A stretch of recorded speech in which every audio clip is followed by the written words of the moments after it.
आज मी दगड आणि माती हा प्रयोग पाहिला.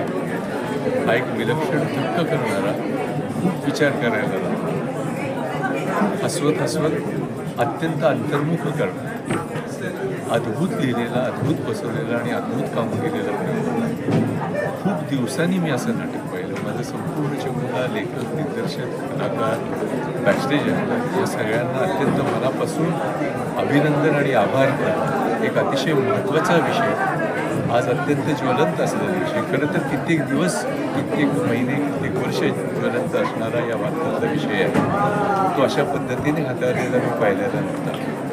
मी अत्यंत प्रभावित झालेलो आहे या नाटकाने. या नाटकाचे खूप प्रयोग व्हावे आणि लोकांपर्यंत पोचून हा विचार पोचावा, या कलेतून पोचावा, यासाठी माझ्या मनापासून शुभेच्छा.